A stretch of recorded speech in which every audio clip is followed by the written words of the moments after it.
Hey guys, welcome back to Resistance Chicks. We're your hosts, Leah and Michelle. Today is the 30th of June, the last day of June. We're entering into July tomorrow, which is, leading up to the 4th, which is always fun for us here in the United States. But today we're going to go to Europe and we're going to go to the UK and we're actually going to go to North Korea with Kim Jong-un and President Trump, which is super exciting. But this is our Sunday show where we cover usually European and UK news, but we also try to expand that to the rest of the world.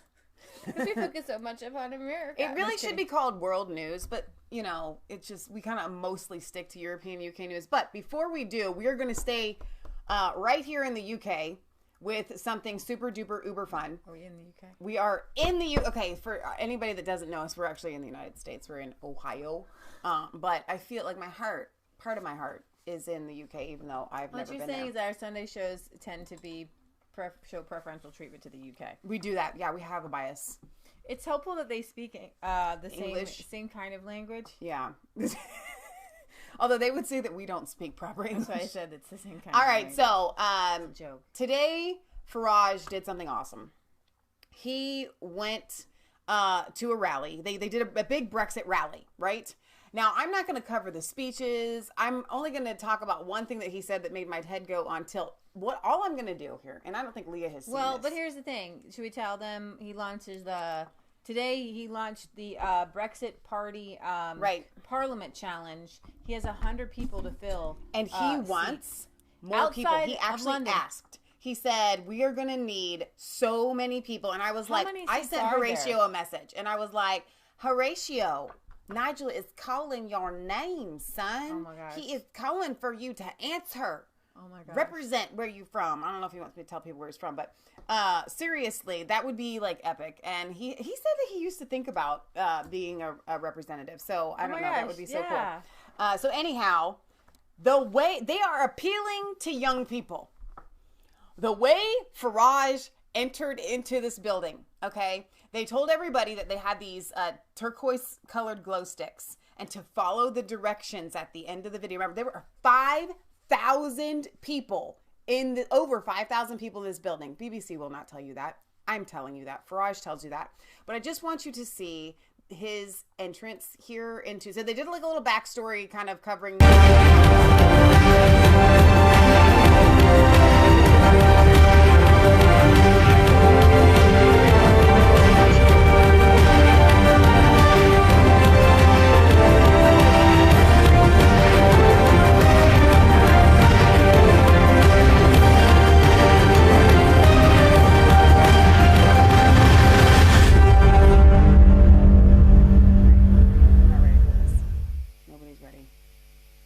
Okay, so then they tell everybody in the crowd, all 5,000 people, to snap and shake their glow stick. Are you ready?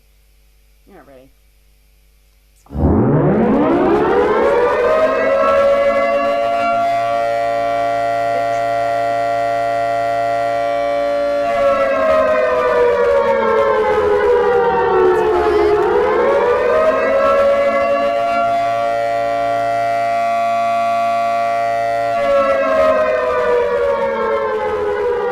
Ladies and gentlemen, please welcome to the stage leader of the Brexit Party, Nigel Farage. Here we go back, this is the moment, tonight is the night, we'll fight till it's over, so we put our hands up like the ceiling can't hold us, like the ceiling can't hold us. Here we go back, this is the moment, the second time watching. we'll fight till it's over, I watched it live. put our hands up like the ceiling can't hold us, like the ceiling can't hold us.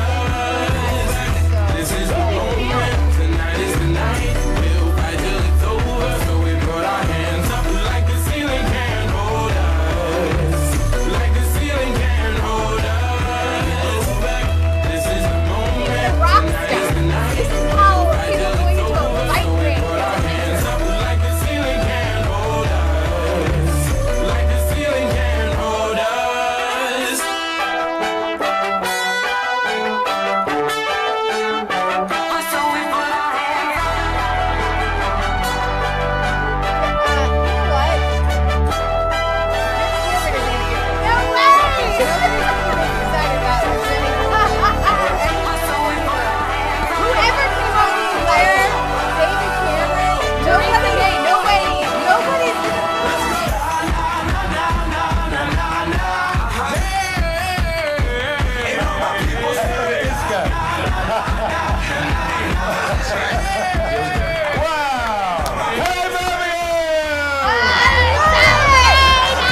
But I really just wanted them to get the feel for the excitement. Let him speak. Well, Is this party on its way?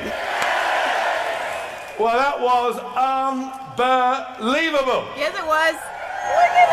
Unbelievable. I've just been reflecting that we launched the Brexit party just 49 days ago down the road in Coventry. She's kind of breathing and hard. haven't we achieved a quite extraordinary thing in less than 50 days? Thank you to all of you for your support.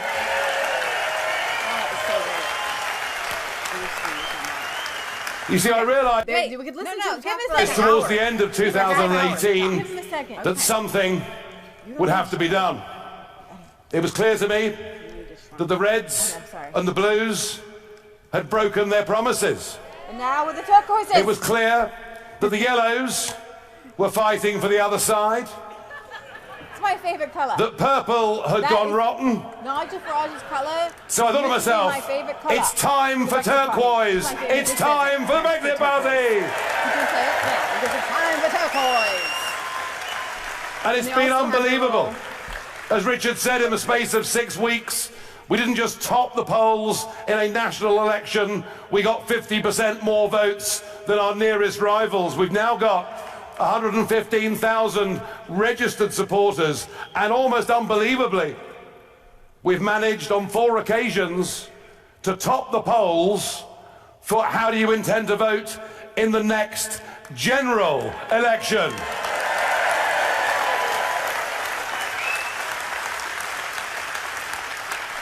But I believe that we have an achievement that is far greater than statistics, far greater than numbers. I believe our real achievement is that in a country increasingly sick to death of politics, of politicians, of feeling what is the point of the whole thing. No, the real achievement of the Brexit Party is we have given people hope. Yes. That's our major achievement. Okay. On that note, I'll say something because, you know, we have a Declaration of Independence with the Constitution, and you're not supposed to, as our founding fathers would say, as we're squished here, you're not supposed to throw off your government for light or transcendent causes. Right. Now, when in the course of human events, and let me just speak plainly, the government stops working for the people. It is up to the people, right, to give yourself a clean slate to start with. Now, I have a pantry I'm looking at, and people just throw things in there, and it gets like stocked up. I like my pantry. It works well when it works well. But a couple times a year, I gotta take all the stuff out. That's a really good point. And I gotta put it all back nice and neat. Right. And that's what you have to do sometimes with your government. And with the new people coming in, you're gonna have bad seeds. You're gonna have more corruption. Right. Right? Hopefully, in the beginning stages, you can weed those people out. And of course, the Brexit Party will someday along the line become corrupt. Yeah. But because money buys the people off. But it's not right now because these people aren't making any money yet. And these people going to the EU Parliament, they don't even want to stay there. It's not about money for them. Right. They don't want to stay there. It's obviously not about money. If they get a paycheck, it's going to be a very small one because they're hoping to be out in just a few months. Mm-hmm. So to stop and put their whole life on the line for that is a really big deal. And so I wanted to point that out. So while before we move on from what's happening with the Brexit Party here, because I did listen to the entire speech earlier live, thanks to Worth a Look, Justin Hughes, who sent it to me. Hold on.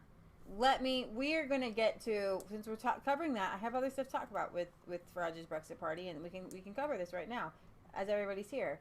But I want to let you know we're going to cover Salvini is gaining in popularity because the director of the NGO boat that he turned away is arrested. Wow. Okay, and he's soaring in popularity. That's why his little picture's on the little thumbnail there. And while Farage is making history with his conference, or his, we'll call it a party.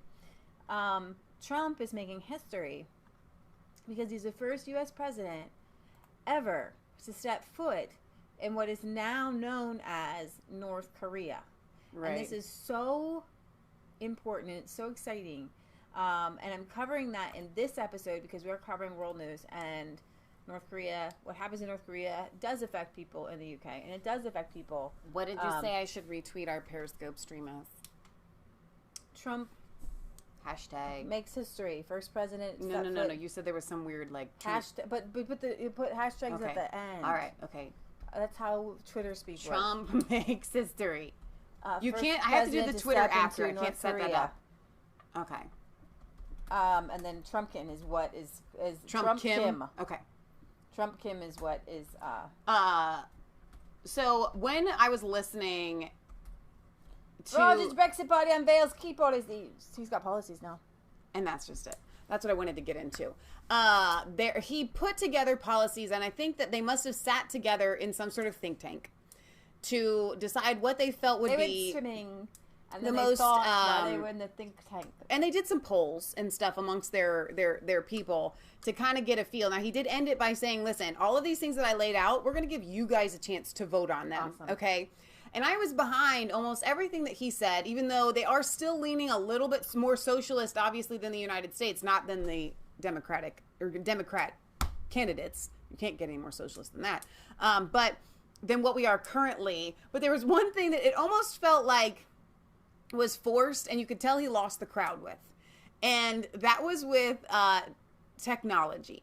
He said that in the UK, it's really important for technology to be in the hands of the everyday person. Every home needs to have the internet, and it's a necessity like food and water. I know, I heard about this. And so, free, quick broadband. And in all the transport places, and I thought to myself, Farage. Remember but they're trying to. Their promises of what they can do with the $39 billion that they're going to save, right? With the World Trade Organization, and I really think that as business people that they're on the right track. Right. The people in the building aren't there. They're conservatives. They don't believe in that. But if you want to get some socialists on your exactly, you know what I mean. So I thought that it was ingenious in the building, and that's the thing when you're talking about this Brexit party and it being inclusive, if you can throw in, and I'm actually okay with this, if you can throw in some socialist policies that include something simple, you know what I mean? I guess I would be more okay with that than an alternative.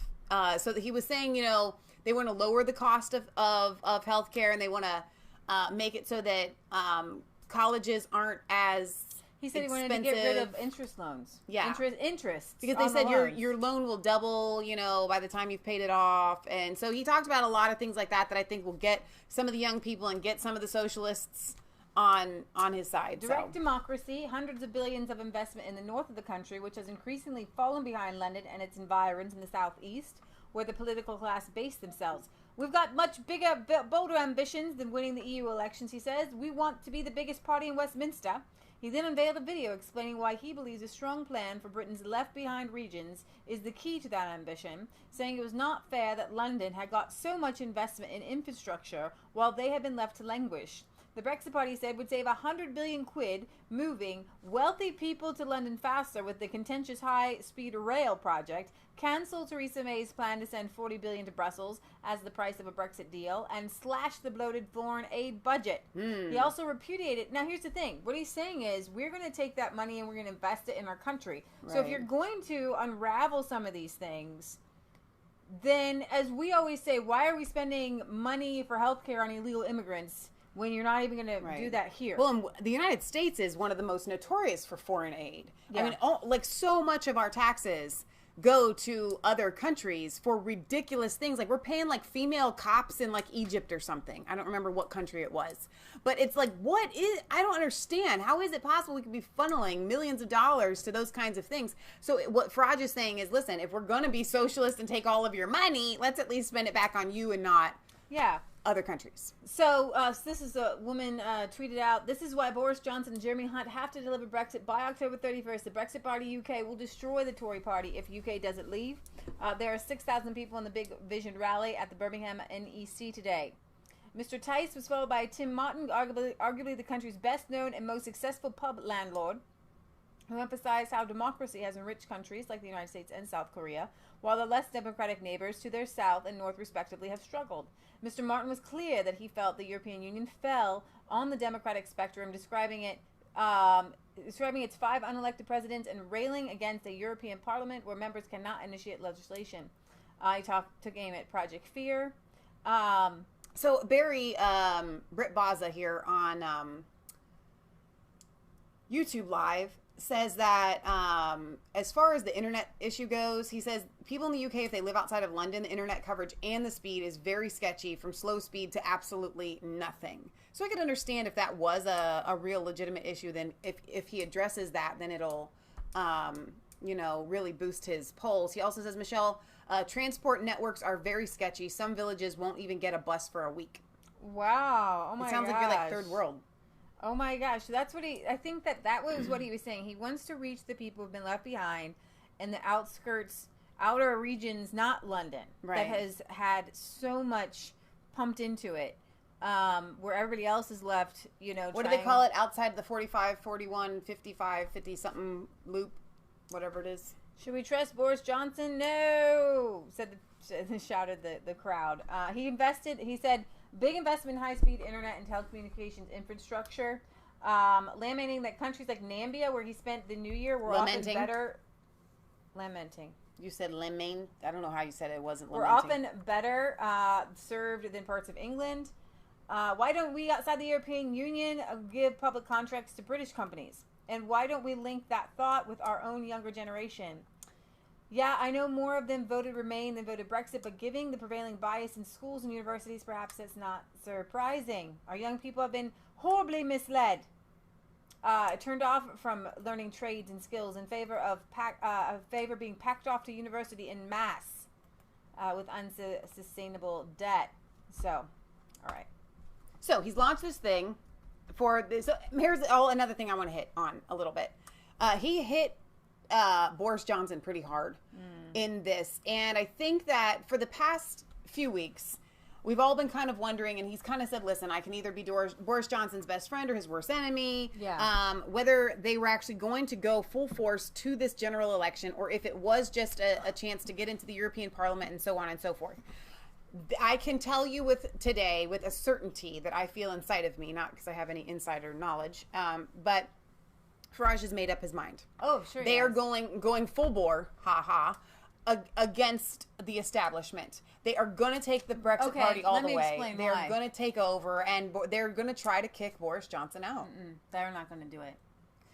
There will be a vote of no confidence against Boris Johnson. Right. There's enough people who would vote against Boris Johnson, which would, oh my gosh, there's a little spider in your hair. Ugh. Gotcha. Anyways, there's enough people in Parliament, from what I understand, to oust him, and that would call for another general election. Mm-hmm. So that's the most likely scenario. Right. And that's what Farage is not. He's not necessarily calling for Boris to be ousted, but he is not a strong, backboned person. Yeah, he's kind of like a fish. He kind of is a happy-go-lucky person. He wants to kind of go with the wind. He's not, in my opinion, leader of a country in a situation like this. I he's agree. got too much. He's too immature. He doesn't have, his heart isn't in it. He's just a politician. That's what he is. He wakes up every day. Oh, but he doesn't have any real thoughts of his own. Although his letterbox comment was really funny. Yeah, it was. Nigel says that he can be Boris's best friend or worst enemy. It's up to him. Brexit leader Nigel Farage has told Breitbart London that he could work with future Prime Minister Boris Johnson, provided he was brave and Churchillian in office, but warned that he could be Mr. Johnson's worst enemy if he decided to betray Brexit. In comments made to Breitbart's James Dellingpool, Nigel Farage strongly implied the chances of heir presumptive Boris Johnson would make a good Prime Minister who would deliver both Brexit and Conservative policies were pretty low when he responded to a question on the matter with laughter only. But when asked whether theoretically he could back Boris Johnson as Prime Minister, Mr. Farage was more serious, making it clear Johnson would have to embody the qualities of Britain's most famous historic politician if he wanted to succeed. If he was brave, yes, I could support him. Well, of course I could support him. If we got a brave Boris, a Churchillian Boris, great. I could be his best friend. His worst enemy, it's up to him. Farage also gave his top 3 policies for making the United Kingdom great again, apart from Brexit. Noting the smoldering entrepreneurs, we kill them. The Brexit leader said the country should clear away needless regulations, enhance infrastructure such as access to high-speed internet in all parts of the nation, and political reform to tackle corruption. I think that there's a lot of kind of misconceptions. Access to high-speed internet is different than having it free. What he's talking about is the infrastructure for the lines to be put down, and that it's not fair for London be able to have the internet and the infrastructure for that, and the rest of the country doesn't. And I agree. And so that's an infrastructure thing for your own country. But he was saying on all transportation, like they should have internet and so on and so forth. Yeah, well, that's public transportation, right? Wi-Fi. So I want you guys to keep in mind something for those of you that are in the UK and outside of the UK. You realize that Theresa May was voted as Prime Minister because at the time she probably had as much support and confidence as a Boris Johnson right now. So what happens is a leader like this preys on your feelings and emotions and fear of what else could happen. There aren't any other real candidates stepping forward. Jeremy Hunt is not, in my humble opinion, the guy either. So the fact that it's boiled down to these two is kind of laughable. But I just want you to recognize that you're like, no, Boris would be great. They thought Theresa May would be great too. Okay, so you have to remember these things. When there's anyone in there that makes you go like, on several things, but then you're like, well, but they'll do this. You have to go, you know what? If I'm going to do it, I'm going to hold my nose and vote for Boris, but certainly don't get behind him and think he's going to be the savior of the Tory party, because he's just not. Okay, and this is very interesting while we're still in the UK. So the Brexit party has declared war on postal fraud and is launching a legal challenge to the vote riggers' involvement in the by-election in Peterborough. It should have gone to the Brexit party. It was lost by just a minimal amount of votes, 1,100, I believe. It was a little bit less than that. It was 983, something like that.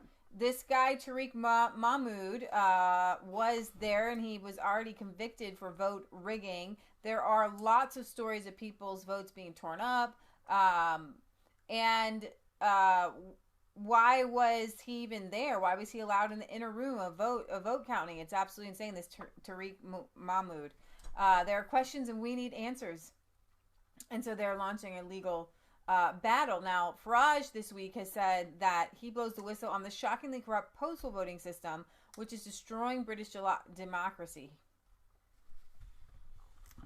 It was on. It went off. It sleeps. You know what I think is going to happen while Leah's trying to get that to link here? I think what's going to happen, and don't call me a Debbie Downer, but I think they'll actually concede that there was fraud, and I think somehow they'll use more fraud to like say, okay, you get like 400 votes out of this. To blow the lid, you know, not enough to with our democracy, and change results is a very major part of that. This is not the first, and I know that by doing it now, some will say, oh, well, it's sour grapes. No, it isn't. Actually, as far as I'm concerned, this is about a lot more than Peterborough. It's about a system that is wide open to corruption, to intimidation, to bribery, to abuse on a whole number of levels. I have mentioned this in the past. I mentioned it in South Shields when there was a by-election a few years ago when nearly 60% of the vote was in the postal vote. I mentioned it before in Wythenshawe when I watched the postman delivering the postal votes in an area midweek, an area inhabited chiefly by elderly people, and I watched a party official 100 yards behind the postman knocking on the door, hello, I've come to collect your postal vote. I've seen by-elections where the by-election's been called and the postal votes have actually been issued before any other political party's even got a chance to get its campaign off the ground. It doesn't work. I'm not completely opposed to postal votes. I think if you're 94 and in a wheelchair or serving in the army overseas, right. And that's what it used to be. It shouldn't be like everybody gets the opportunity to do it. That is the system we had for years. You know, I think it's weird. 2 to 3% of votes in any one election will be through that form. There are other countries, such as France, who see postal voting as being so open to corruption they don't allow any of it. Either way, case after case we've seen, haven't we? Tower Hamlets, Birmingham, Glenrothes in Scotland, Peterborough, and many others all around the country, not just perpetrated by the Labour Party, it has to be said. Other parties have also been found guilty of this, which is why, in many ways, my previous criticisms of this were perhaps whistling in the wind. But I do think at a time when there is a big national debate about our trust in democracy, about the way the whole system is working or not working, I do think now is a very important, very good moment to do this. And I very much hope that the Electoral Court in Peterborough delve very deeply into the many, many issues, family voting, so many other issues that we could talk about, and in particular, multiple occupancy households, etc. So if you say it's sour grapes, you can say it, but actually it is time we change politics for good. And my ambition would be, by the next general election, to get rid of this current postal voting system, to get back to postal votes for those who really need it, and to stop the abuse that we've seen growing year on year since 2001. Now, I agree with this 100%. When I was a kid, and for our American viewers, he's talking about absentee ballots. And when I was a kid, it was just for military people overseas and elderly that couldn't get out to vote. Mm-hmm. I tend to be old-fashioned and think to myself, you know what? If you feel strongly enough about your opinion to go and get out of your comfort zone, to walk into a building, to take 10 minutes out of your day to go and vote, then yeah, you should be voting. But what happens is when they do these we'll call them postal votes for this show, the absentee ballots, and here in the United States they've started sending, would you like an absentee ballot? Would anyone like an absentee ballot? Because then, and you know, a lot of people are just like, oh, sure, I know nothing about politics. I've not done any research, and this name sounds good, and I'm a Democrat or I'm a Republican, and I'm just going to check the boxes and yada, yada, yada. And you know what? People may do that if they walk into a building as well. But at least they've had to make some sort of conscientious effort of, I want to vote this way because, you know, you get like a survey in the mail and you fill it out and send it back. Because you can't, like, someone wants my opinion. But see, how do they? There's so much fraud. How do they? I don't understand why when you have to show your driver's license when you go to get your vote, but you can just send in. I can send in somebody's. I can grab everybody from the household. You can go grab things from people's mailboxes. I mean, it's absolutely rife for corruption. The idea, like, how do you check it? Right. How do you check? You can't check it. Right. You know, you actually have. All you would have to do to commit a mail fraud, or the postal fraud or voter fraud or whatever, is to go in and look at the people who haven't voted for the past, 20 years, all right? Get copies of these ballots, which is probably not that difficult to do, to get several copies of these absentee ballots and start sending them in their name. Exactly. It's really, really easy. It's not difficult to do. Yeah. And also he mentioned family voting. And it kind of goes along with something that Patriot Gallery said yesterday, and she did a really nice live stream. If you guys need something to listen to while you're doing a project. It was really good. She always has like so many bits of wisdom. This one was almost 2 hours. She's also been the one that's been breaking down our shows into the smaller segments. So you guys can thank her for that, because we've been getting requests for that for a while. Yeah. So what Patriot Gallery said made a really good point on when it comes to she calls them the pirates now. The religion that shall not be named. She calls them pirates because they rape, they pillage. Some of them do. Pirates do. Pirates all do. Pirates rape, they pillage, and then they grow and grab like the women from a village as like property, and they use them for property, right? Good point. And when you see anybody, any religion, but I'm going to call out the hijab and the niqab and whatever face veiling you have, the reason the men make the women wear these things is because they see the women as their property, and they don't want any other man to lust after or want their property. And they see women as property. When it comes to family voting, you're my property. You will vote what I tell you to vote because you're my property. And they are the essence of, and I can't believe that we would be taken down off of YouTube, and some people are, for what the leftist women, and they hate the patriarchy. They believe that women are, they're the ones who stand up and say, the patriarchy thinks they own women. Yeah. The patriarchy thinks they own women. But there's a whole swath of millions of people who make women cover themselves because they don't want other people to look at their property. Hello. So you're talking about this family voting that is not something that we have here in the United States. Well, I'm thinking, I don't know exactly what he's talking about, but I hear family voting, and from what I read about Peterborough, people in the family were like, here, you're all going to vote my way. Wow. And taking all the votes, then we go turn them in. That's crazy. You know? Yeah. All right. So I guess before we go to North Korea, because Michelle already went the Euro way, we'll actually Because end there. if you go into a ballot box, you are only allowed to go into that ballot box by yourself and your spouse, and no one else is going to find out. There were people like kind of going in. There were people I don't know if this is an election, but from what I've heard that the pirates followed the women into the boxes, and there's nothing that the people do to stop it. My wife needs me to help her read the ballot and blah blah blah. You know what I mean? Wow. Yeah. It's crazy. All right, so we're still in Europe. We're going to go to North Korea. Stay tuned. Merkel is seen shaking for the second time in less than 2 weeks. Is that the same shaking we covered, or is this new shaking? Second shaking. Wow. She was seen shaking again on camera as she stood next to President Frank-Walter Steinmeier on Thursday. Her second such incident in less than 2 weeks. Her upper body began shaking visibly. So let's see. Here we go.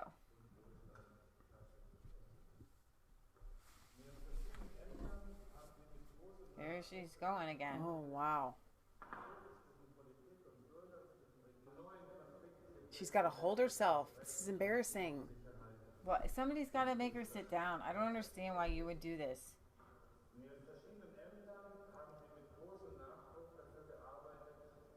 Oh, jeez. She literally says, go away. I'm just going to hold myself while I shake. Okay, but all right. I have a kind of a beef about this because I don't have a problem if she has a shaking problem, right? Get the girl a chair.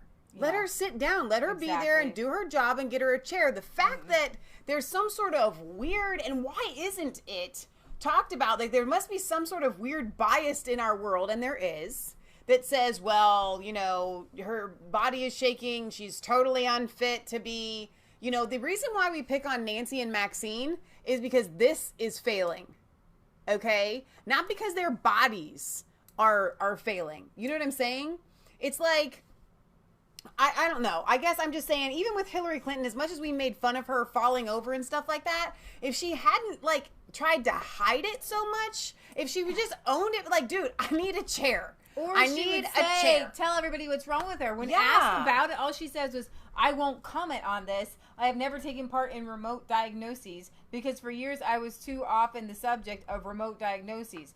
Sounds a little bit more than dehydration. No, you need to say, I'm going to my doctor. I'm going to see what's going on because this isn't normal. Because here's the deal. If you're not concerned with your own health, how can you be concerned about the health of your country? I guess. Yeah, exactly. And they're going to, and that's what you do. Your country is shaking and you won't get it a chair and you won't get it any medical. I guess she's been any medical assistance. Some sort of like sleep camel because she says she will go days with only sleeping for a couple hours. That's really weird. Yeah. So she's had too many Red Bulls, and that's why she's shaking. Doesn't she look way older than 64 years old? She does look way older than 64. She does not look. I'm telling you, it's too many Red Bulls. I'm telling you, these elites have access to medical things that you and I like can't even fathom. Mm-hmm. Okay. And so if she's not sleeping, it could be because she's hooked up on all kinds of weird, wacky drugs. I don't think Hillary Clinton, there was probably nothing wrong with her. I think that they had pumped her full of like kind of youth vitality drugs that backfired. That's what I think happened. I think that when we see a lot of these anomalies, things that you wouldn't normally see, I'm like, does she have Parkinson's? Does she have MS? Like, is this the onset of something very concerning? I mean... Okay, so Trump makes history. Now, he is literally the very first U.S. president to ever set foot in what is now North Korea. There's a meme here that says there are a million thoughts, but only one person does it. Trump Kim. You have Obama and and Bush and Clinton all looking over the demilitarized zone. Exactly. With binoculars. Okay. So, I mean, this is absolutely crazy. We're going to do a couple different videos here, but I'm just going to go straight into it. This is the moment the world is watching. No, wait. Because I think you should preface this by what you said to me. You're like, this man has nerves of steel. Oh, yeah. You and I don't care if I'm president. I'm not going. Whatever. Congratulations, Mr. President. This is like red letter day. Unbelievable. Look at the smile on Kim's face. Good to see you again. I've never expected to meet you at this place.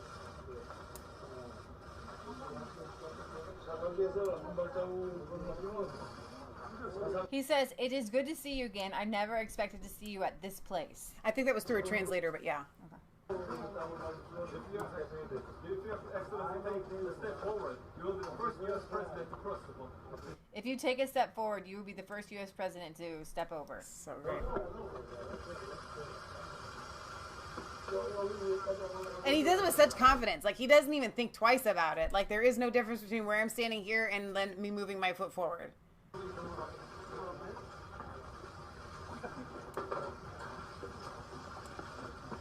I can't even. Where's our Secret Service? Where is that Secret Service? Unbelievable.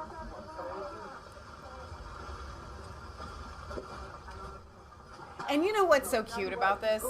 Is that Kim Jong-un is like, he loves fame.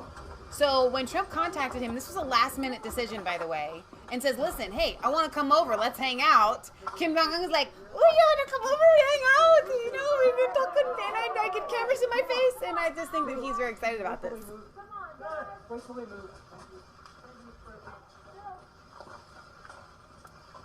But see, in a lot of Asian countries, you're not supposed to smile for photos. So he's smiling when they're not taking photos because that's natural. But if he knows the photo's being taken, that's got to be. Have you noticed that? It's the opposite of us. Smile for the photo. We smile, and it's like, oh, life stinks. Come on.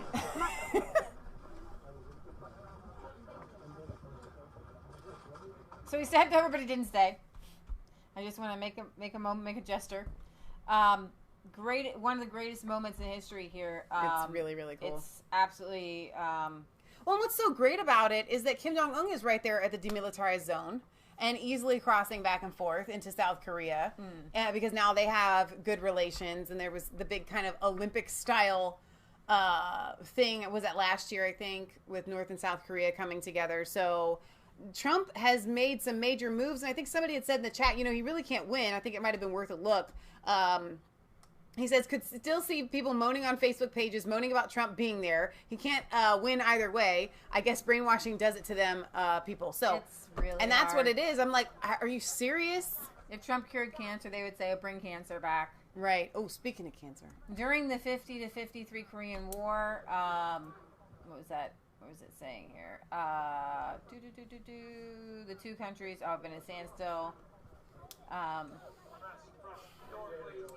Trump's daughter Ivanka and her husband Jared were also present. They gave me the creeps. They give me the creeps. I really think that if you go back 2.5 years and you look at what was going on prior to my becoming president, it was a very, very bad situation, a very dangerous situation for Look at the flags. South Korea, for North Korea, for the world. Way to go. Oh my gosh. Way to go, President Trump. All right, so President Moon says, Kim, Trump to meet this afternoon. Okay. But first, Trump's motorcade will come down Sejong Boulevard. So this is Sejong Boulevard. Now, Trump Moon is the president of South Korea. Correct? Moon, but not Trump Moon.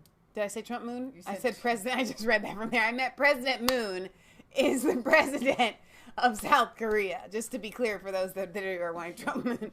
Well, you know, I wouldn't put anything past him. More flags here than on the 4th of July barbecue. The U.S.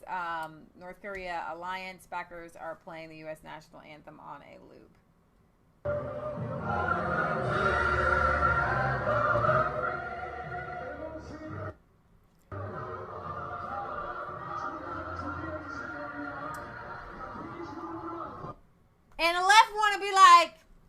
The world don't like Trump. Well, guess what? Where Trump is helping people not to be obliterated by their northern neighbors, they're actually kind of excited. They're actually kind of happy. And you should be happy too. And just because it's not your birthday, maybe you could be happy for somebody else's birthday for a change. Oh my gosh.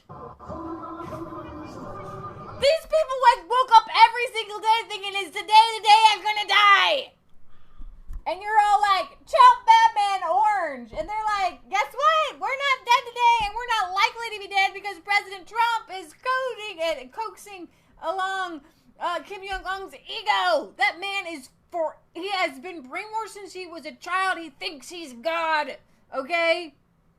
What do you expect to do with a man who has his finger on missiles, even though they don't go very far and they're not very good? They can still hurt somebody at some time somewhere. Okay?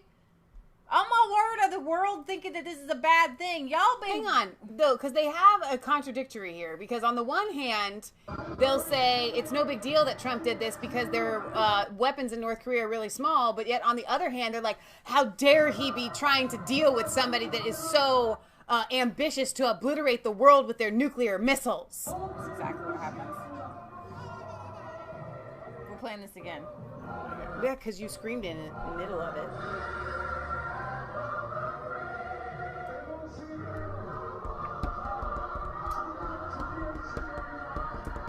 I'm gonna cry.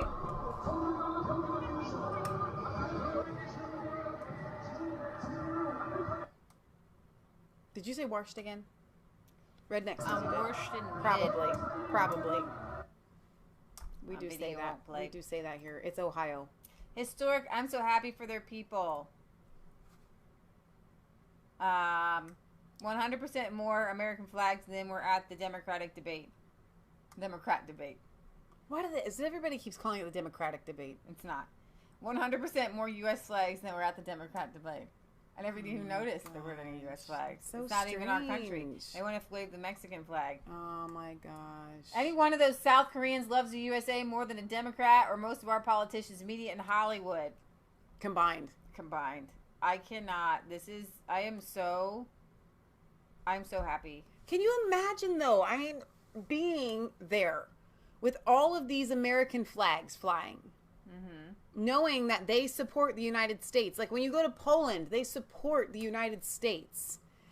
I mean, when you go to Italy, they support the United States. It used to be that the United States was looked to as a beacon of hope, and they keep trying to blame Trump for ruining our reputation in the world. And actually, it wasn't Trump. It's been the left the entire time, ruining our reputation in the entire world by talking so badly about ourselves and spreading lies about ourselves to the rest of the world. It's their lies that the rest of the world is believing, and that's why they hate us. Okay, the ones that do hate us. I want to show you this little piece because there were people there who were kind of against Trump being there and against Trump's and America's involvement. But as Trump visits North Korea, protesters in Seoul urge him to honor the North Korea-U.S. joint agreement signed in June 2018. But not everyone wants Trump's help.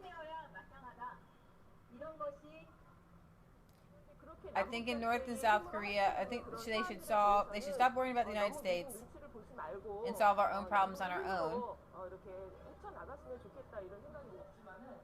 Meanwhile, also in Seoul, pro-Trump supporters were out in full force.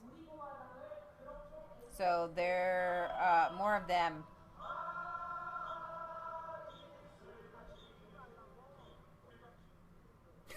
U.S. Rogue Alliance. You know, and I actually can understand that sentiment. But I think sometimes what they're not seeing is that it's healthy to have a moderator. I think that they have a right to fear, though, the United States coming in and just taking over. Mm-hmm. You know? Well, but here's the thing. If the United States wanted everybody, a lot of people think like the Dalai Lama, I'm going to go to the Dalai Lama, says that America needs to do more to help the world or whatever. Yeah. Well, America does need to do, we have something that the rest of the world doesn't have. We have a beacon of freedom and liberty that we could share with those who want it. Right. And we have a president now who is willing to put his life on the line for peace on the Korean Peninsula. Would you think about that for a second? President Donald Trump crossing over that demilitarized zone is very dangerous for him. There could be some sort of crazed assassin, and it's just absolutely mind-boggling that anybody would see Trump as less than a selfless hero in this situation. And I'm not putting him up as some sort of actually he is. He's a hero today. He's a hero to people in I agree. Korea. He is a hero. He decided to take his time. He's not getting paid. He's not getting anything out of this. He literally thought, somebody thought it was a good idea. Hey, let's pop over. We're over here anyways in Japan. Let's pop over to North Korea. Let's see if we step over and then make a good gesture there of friendship and peace. And the left has to find something bad with everything. And we have a president who ran on anti-war. Right. But he believes in using U.S. influence. There's no dead bodies here. There's nobody hurt here. Right. But he's using U.S. influence for peace, and the world's upset. They would rather Donald Trump obliterate Syria and take out Assad than have peace anywhere. And here's the thing: he sees what's going on in North Korea, but there's no way without killing all the North Koreans to go in and undo what was badly done by the United States in the Korean War. Yeah. And badly done by the United States in the Vietnam War, because we had wrong motivations there. We obviously, it goes in, Lynette went into some, monetary Lynette Zhang, if you're not following her, you should be on ITM trading. But anyways, we were not there to obliterate communism, and so that's why we didn't do it. If that were we were there to rout the communists, we would have. And that's the sad part. Well, okay, so a couple of thoughts that I have here. The reason why these people are so war crazy, especially when it comes to Donald Trump, is because they don't like the idea of him using his own personal personality and diplomacy to solve a problem, because then that makes his numbers go up. Number one, that's why they hate that he does it this way and doesn't go the war route. Number two, the reason why that they hate that he doesn't go the war route, because then the Bernieites are like, Bernie's running, but Trump. Okay, so look what not he's doing. only that, but wars make money, and the globalists this is not making globalist money. They invented World War I. They pushed forward World War II. They do it because it's money and it's power for them. Number three, the reason why they hate that Trump isn't using war to do this is because when we take war to something like this to solve a problem, guess what? We get to set over and we get to found the next regime that comes up, and then we can control it. And you know what? So they hate him doing this because now North Korea is still sovereign and not being controlled by the United States. Sidebar. They hate that. Nazis, National Socialist Party. Everybody likes to compare Trump to Nazis. But let me explain something, because the way he talks about migrants in the migrant concentration camps. Let me explain something to you. These migrants, they don't have anything. Okay? They don't have any monies. Okay? They're not coming over here with a lot of goods. When Michelle talked about World War II being for money, it obviously was, but there's a sidebar here. Nobody really talks about it a lot, but they rounded up the Jews because the Jews were bankers. Yeah. And Jews were very wealthy. And they rounded them up because the socialist communist principle is to take other people's stuff. Yeah. They took, you guys, we know that they took their teeth out. Yeah. And their gold fillings out. Oh my gosh. They did do that. But they were so sick and so greedy that they even took the fillings out of their teeth, little tiny pieces of gold. You know what I'm saying? How much could it have equaled when you take all the gold out of all the Jewish teeth? You know what I mean? To do that, it requires a certain amount of a large amount of psychotic behavior that is mixed with super evil greed. It's absolutely insane. We're talking Dr. Strangelove. We're talking I'm going to annihilate people.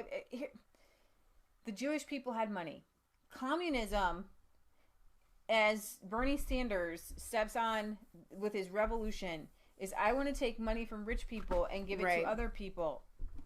Now, we can talk about all day long about how Amazon's bad and how corporations and blah blah blah. We can talk about there needs to be a redistribution, and Lynette and not redistribution. I don't think that's the right word. Redistribution is the right word, because this is what I want to say. Okay. What has happened is, since the Federal Reserve, and Lynette and Stephen Molyneux did an interview with Lynette,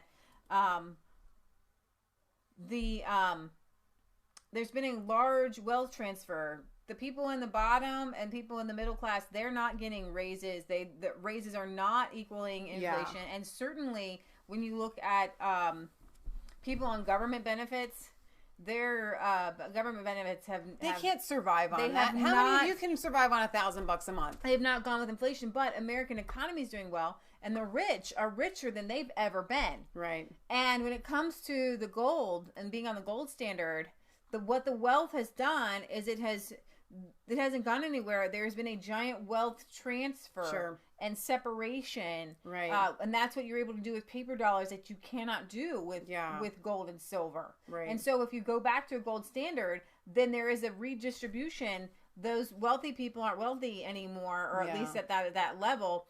And the middle class rises again to where a man, Lynette said this, a man making $9,500 could comfortably support his wife and children. It was like wealthy. On $9,500 a month. And now... You mean a year. $9,500 a year. And now it takes $9,500 a month. No, it does. Now the average wage, and that was the average wage, now the average wage is $56,000. And people would say, well, I would much rather have $56,000 than $9,500. But guess what? $9,500 would get you more than $56,000 gets you today. So in all of our spare time that we have, which usually is not, we have been watching Little House on the Prairie episodes when we eat dinner, when we have time to do that. And I've noticed, because I didn't grow up watching it, and I love it, but I noticed that in an episode that we watched recently, it was a very big deal for them to save $8 to purchase a heavy cast iron wood stove. And Laura, the little girl, was actually able to sell her horse and get enough money to buy that wood stove for her mom. $8. Do you guys understand that after 1913, we have the rich skimming off the top from inflation? They literally, it's like a skimming. They literally skim off the top, they take the cream, and then you get what's left, and then they do it again. They wait for the cream to rise, and then they do it again, and then they do it again, and then they do it again, and you never get any of the cream. Right. But you're still you're the one milking the cow. Right. Okay, and that's what paper dollars allows for, and that's why the rich are so rich. That's why Bezos, that's why there's billionaires when there were no billionaires when I was a kid. Right. Okay, it was a millionaire was a big deal. Yeah. Right? Because what Michelle is saying is that we keep milking the cow, but as they keep skimming off the cream, whereas before with gold and silver, anybody could get their hands on the cream. Anybody. Well, and my grandfather came over here with no money, and he was able to, even in that time frame, in the 40s and 50s, he was able to, because he could gather in money hadn't been diluted yet, then he could begin to start his businesses and start, expanding. But here's the thing, when the more money gets diluted, the rest of us just keep getting stuck lower and lower and lower and lower. Well, and we can have stuff, but stuff does not equal wealth. Yeah. So now we've gotten to the point where there is zero cream left. Yeah. And they are pouring water into the milk and waiting for the milk to rise, and they're taking the milk off the top, and then they're adding more water, and you're just getting the water, and they're taking all the cream and all the milk, and then they're going to hand you a glass of water and say, here's your money. No. Where's my... And it started out like this. Here's the thing.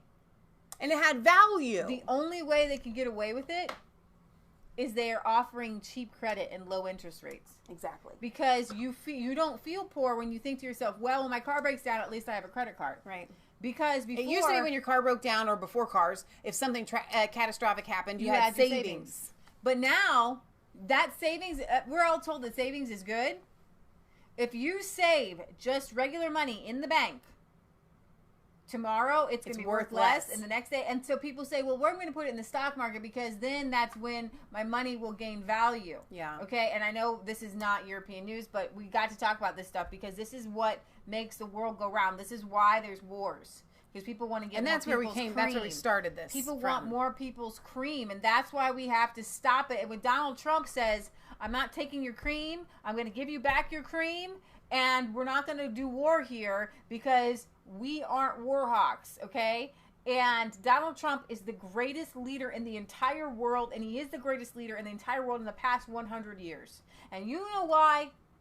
Because of you and me, because he is literally channeling, and that's what these Democrats don't understand. He's literally channeling our goodwill, our good spirit, our prayers every day that say, God, bring peace to this world. The left doesn't want peace. The left is, that's what I'm talking about, socialism and Nazism. The left wants to go and take the Jews' teeth out and grab their gold out of their fillings. Right. Because that's what communism is. Right. Communism sees the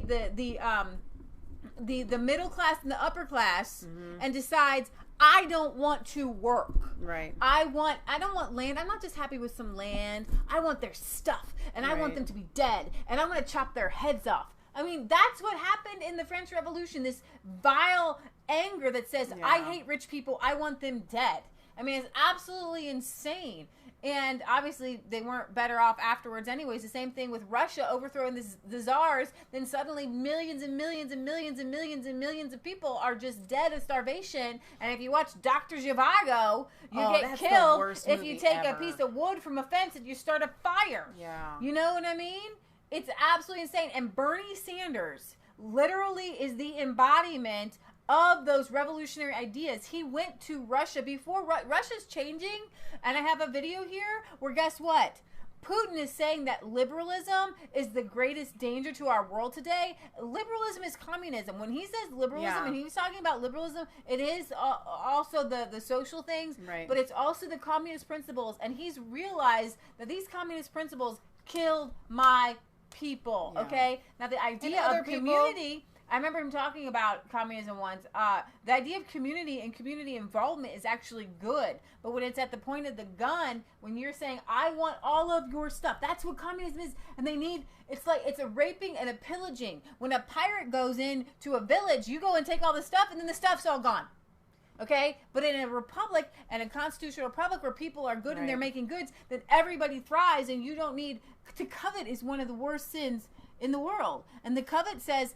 Not that you want somebody's car and you would like not that you would like a car like somebody. You want to take their car so they don't have one. Well, and that's really important to talk about from a Judeo-Christian standpoint for people to understand the Ten Commandments. There's nothing wrong with like wanting things. Like if you see something that your neighbor has and you're like, hey, I would like to have one of those too. But if that's not the same thing as the coveting that is being talked about in the Ten Commandments. It's really, I want that and I wish they didn't have it and I did. Right, exactly. That's what coveting is that is what that's what's a sin. And that's what these 4 wars are all about with Syria and everything. Because in order for you to covet your neighbor's wife, then that neighbor wouldn't have their wife if you did. Okay, so it means to want something that they no longer will have once it's in your possession. Yeah. Communism. All right, speaking of money and craziness, we're going to switch gears here. Thank you, Trump. Peace in the... Well done, Trump and Kim Jong-un. I think he's doing a good job keeping his little trigger happy finger off the button of blowing people up. And that's another thing, just to round that off. Why would, you said this, but I want to expound on it. Why would Trump step over the line to kind of maintain the peace? Like, you know what? If you've got a friend, every once in a while, you got to contact them and say, hey, I remember you, thinking about you. How you doing? Love ya. Or else you're going to lose that friend. So Trump's like, hey, Kim Jong-un, coming over to see ya. Been missing you, buddy. And the video that I just shut down. It's so great. And he says, I would definitely invite him to the White House. Wow. Okay. Britain signs $1 trillion net zero carbon suicide note. As predicted, Theresa May's lame duck government has gone ahead and signed the $1 trillion suicide note, committing the UK to net zero decarbonization by 2050. Wow. Do any of the incompetent virtue-signaling pillocks, both on the government's and the opposition benches, who signed this piece of magical unicorn fairy tale tosh, have any idea what 1 trillion looks like? Here's one helpful offering from the Global Warming Policy Foundation. MPs are voting today to commit to reducing Britain's CO2 emissions to net zero. The cost is likely more than $1 trillion. Ministers said the impact assessment is not required. How much is $1 trillion? I watched this the other day. This is pretty crazy. It won't go away. Well, just click on it. $1 trillion is $1 million. £1 trillion would pay the salaries of 340,000 NHS nurses for a century. 314,000. 14. Go ahead. The UK government is introducing a plan to reduce our CO2 emissions to net zero. It will cost at least £1 trillion. There's the £1 trillion. Many experts believe it will cost much more. The government says there's no need for an impact assessment or cost-benefit analysis. With that sum of money, it points out you could pay the salaries of 314,000 NHS nurses for a century. That's another way years. of looking at this is if 1 second is £1, then $1 trillion is the equivalent of £1 spent every second for 32,000 years. Whichever way you look at it, $1 trillion is the kind of public expenditure you'd need to be out of your mind not to sign off without very serious scrutiny.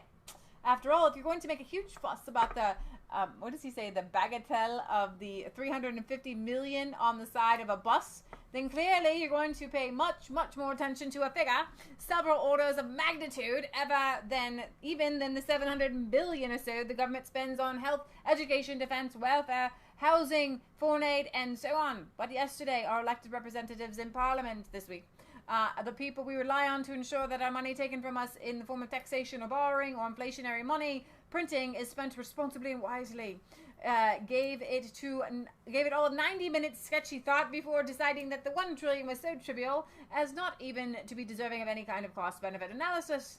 Let's be clear on the facts here. Climate change, aka catastrophic anthropogenic global warming, is #fake news. Even if it were not an imaginary problem cooked up for the ideological reasons by activists, scientists, and everything, there is no evidence whatsoever that is within mankind's ability to control the climate by reducing industrial CO2 output, and this is what I call magical unicorns as well. Because I look around every day and I see pollution. I see the raping of the environment, and we talk about this all the time when it comes to, I am an environmentalist to the very core of my being. I want to see lush green grass all over the entire globe. I do not want to see industrial farming. I don't want to see corn and soybeans. I want to see farms back to farms, what they used to be. If you bought the farm, you didn't just buy 1,000 acres of barren soil where they raped it for corn and soybeans. That's not a farm. That's just not even healthy dirt. It's basically buying a bag of concrete. Okay? That's in a farm.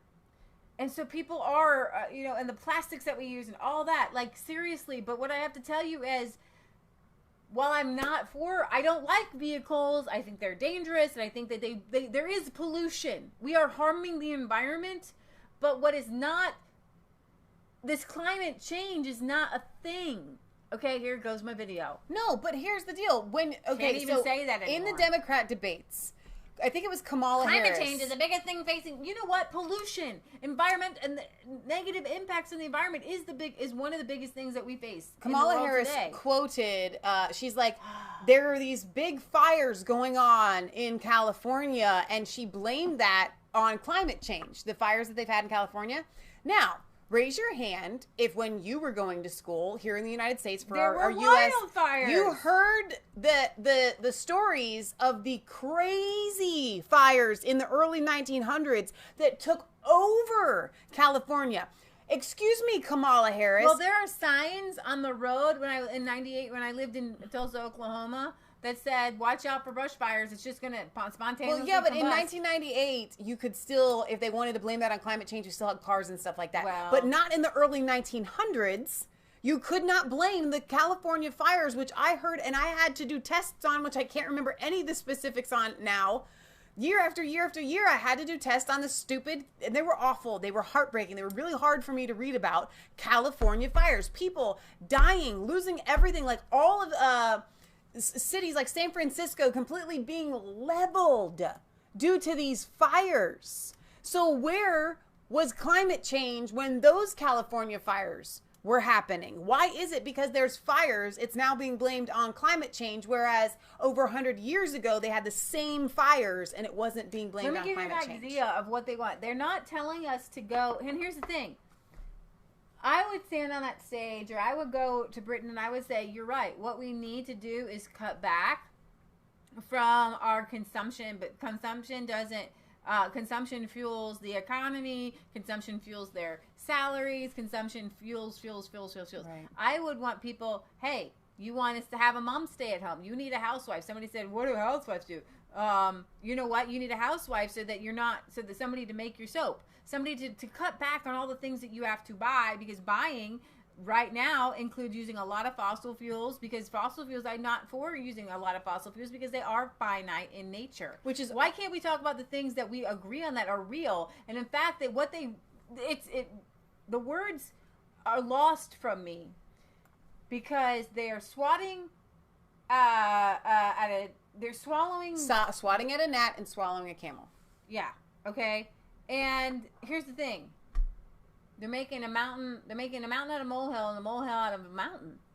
Nobody's talking about pollution. Nobody's talking about how we're high, and only the conservatives are saying, hey, look at China, look at Asia, who their rivers are filled with plastic. Right. And this is absolutely insane. Well, they talk about it, but they don't talk about it like, but they don't talk about what and LGBT rights and what you can do to mitigate that is you need less consumption. If you have less consumption, because maybe you should go get people a couple cans, okay? Because if I'm going to grow my tomatoes, if I'm going to buy something in bulk, then I have these jars, and they are reusable. Now, my metal tins, the lids are not, but I can recycle at least the rings. Go ahead, that's a good.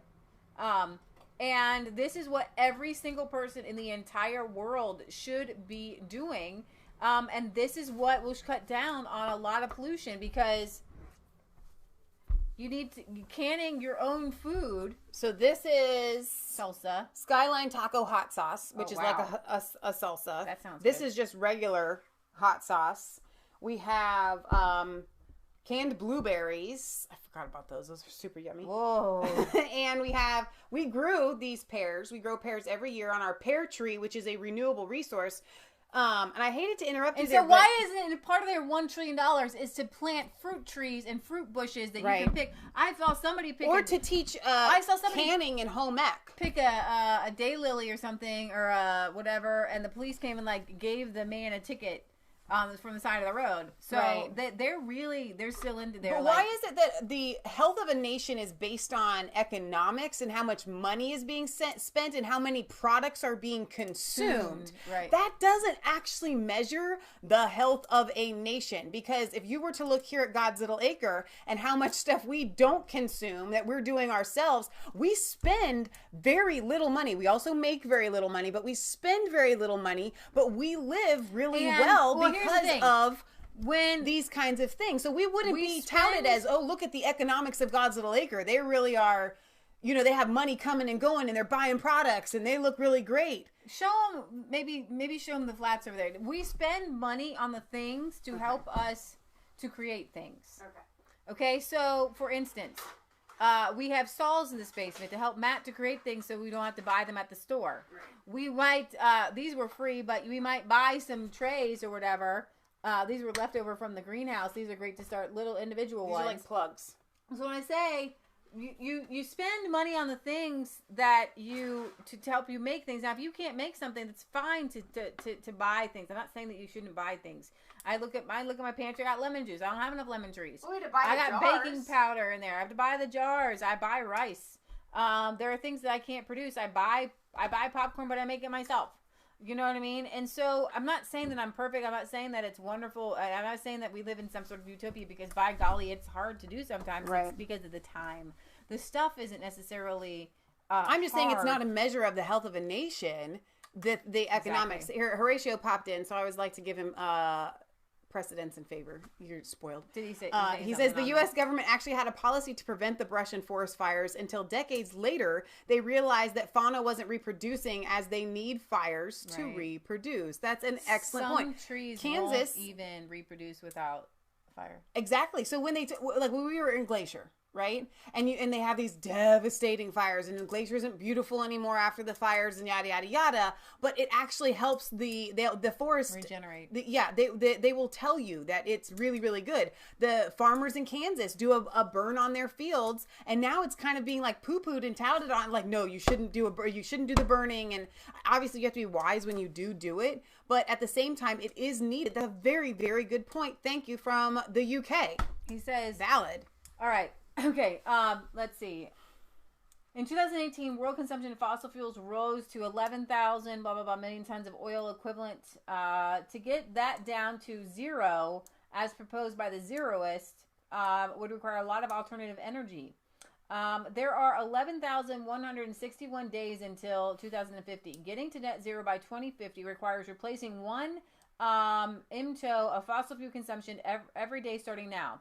On a global basis, such a transition would require building the equivalent of a new 1.5 gigawatt nuclear plant every day for the next 30 years. Oh my gosh. If not nuclear, maybe solar. And this is where solar works on individual basis. Yeah. Solar does not work when you have these giant monstrosity of homes, and you want to power all their HGTVs and blah blah blah blah blah from one source. It works if you pare down how you live and you put solar panels on your own roof. Right. So I don't want to poo-poo solar, because we looked into solar. I like solar. Me too. However, if you do it on an industrial scale, it will literally destroy the very environment you say you're trying to protect, because it takes 3 million solar panels to produce 1 gigawatt of energy, which means that by 2050, the world would need 3 million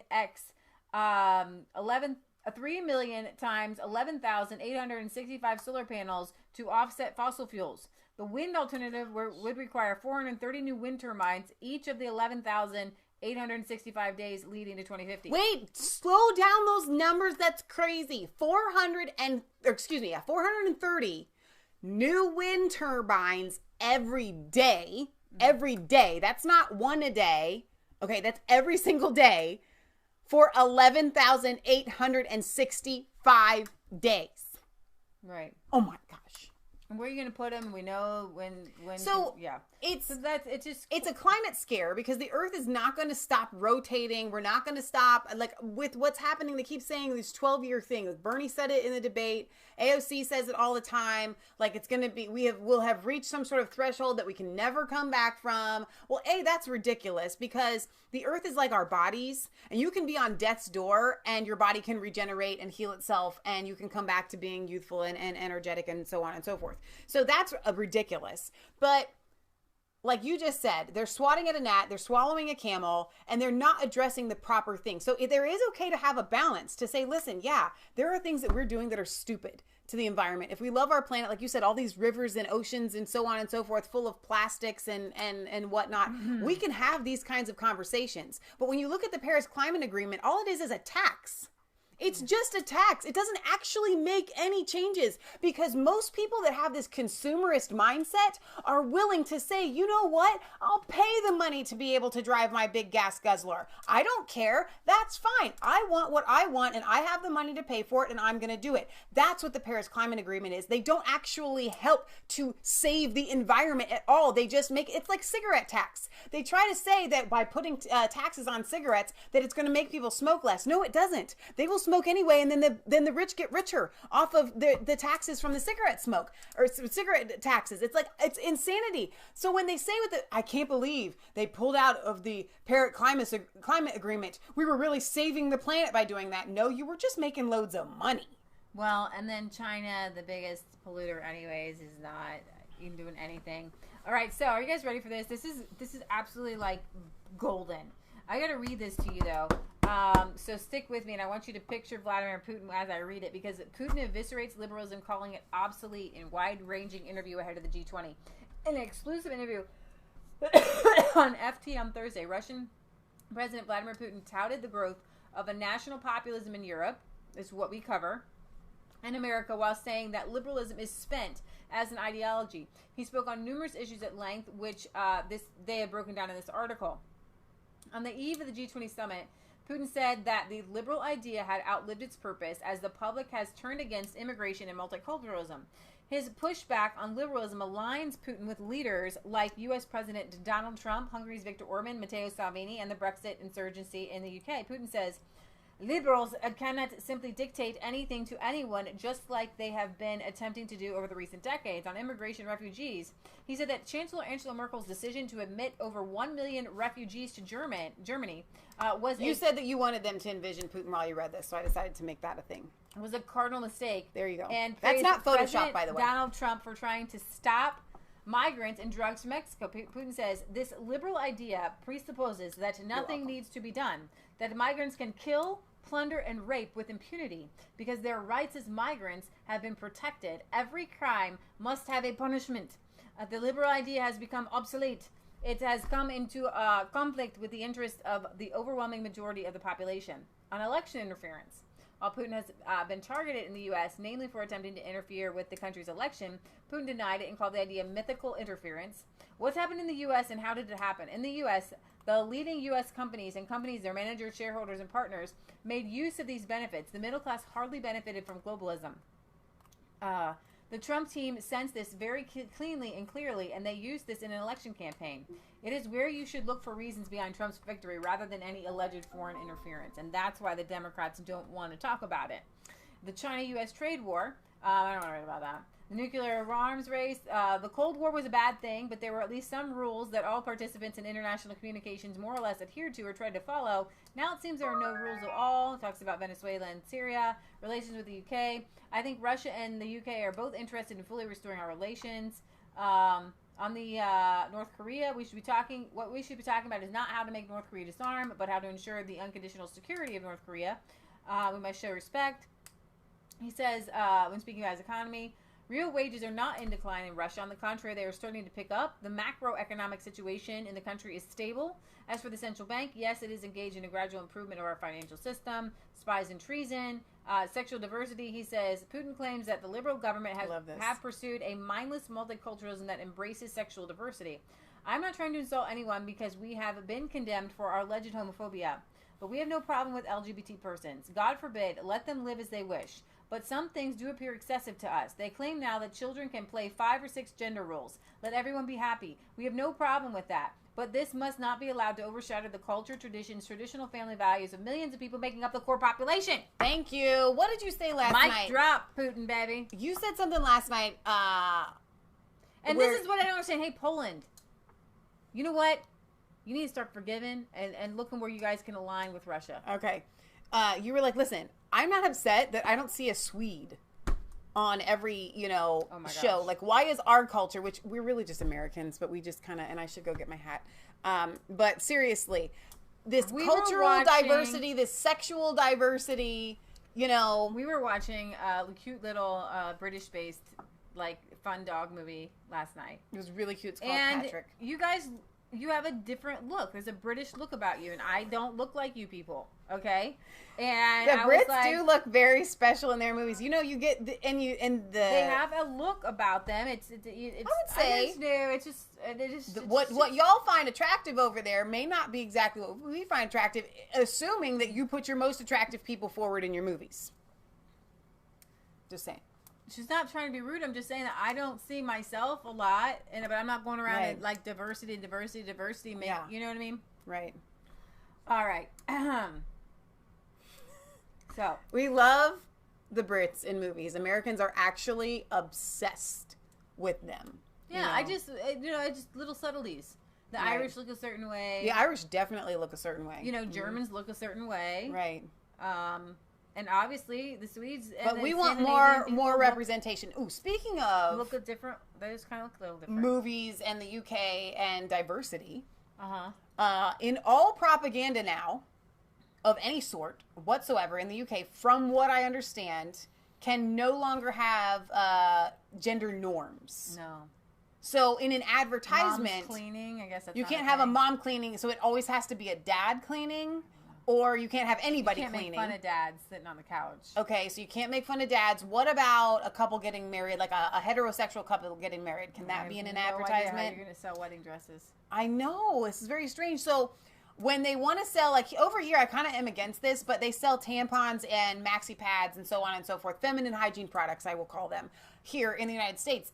Are we now going to have men advertising those? Are we going to have men advertising for makeup? It's very stereotypical to say that women are going to use those products. What about all these commercials for erectile dysfunction? Should we have women advertising for those? That is true. You know, same thing with like... Because that's too gender normative, and it makes me uncomfortable. What about, you know, facial shaving products? Why do you never see a woman shaving her face? Because guess what? Some women we use tweezers. To get rid, we use tweezers to get rid of our facial hair. So that's why. We use tweezers. We use tweezers. That's a new normative there. But seriously, I would like to see some women shaving their faces. You know, I want to see some men shaving their legs. I don't want to see a man in a flannel with an axe, like a lumberjack type. Forget that. No more brawny. No. Brawny paper towels. That guy's gotta go. And the Jolly Green Giant. Gotta go. Can't sell your green beans now. Nope. Mm-mm. Ho ho ho. Yeah. Oh, and forget Mr. Clean. Yeah, Mr. Clean, Mr. Clean. That's a stereotype that, you know, bald, strong men can clean well. Right. Because that's which actually that is an anti. You know, that actually was kind of one of the original. You know. I don't know, but maybe being a janitor is stereotypical. Dalai Lama, Europe will turn Muslim or African if migrants not return to their own land. The Dalai Lama has warned that the whole of Europe will eventually become a Muslim African country unless refugees have been taken in or not returned to their own home countries. Now, I'm going to talk about this, but what I think is actually funnier than that on the Dalai Lama. Because he said some stuff. He didn't like Trump. He said Trump's got to do more with it. Wait, Dale. What? I don't know if you never had a wife or woman in your life. You have to have had, or maybe you just had one of those amazing ones, or an Asian one. I don't know. But Dale says women don't get facial hair. Well, I think he's trying to say that like women don't get facial hair. We don't get the facial hair that would need a shave. You're correct about that. But with the tweezers, we need the tweezers. Okay, I'm just saying. Okay, it's the thing. Men don't like to hear that women have to use tweezers. Yeah. But we do. Yeah, the tweezers. All right. The Dalai Lama says his successor, if female, must be more attractive. I'm going to get back to the migrant thing, but I thought this was hilarious. The Dalai Lama says Wednesday that if he has succeeded in his role as a Buddhist leader by a woman. Now, I always thought that the Buddhists were like men monks, but like, no, you can be women monks now too because they're open.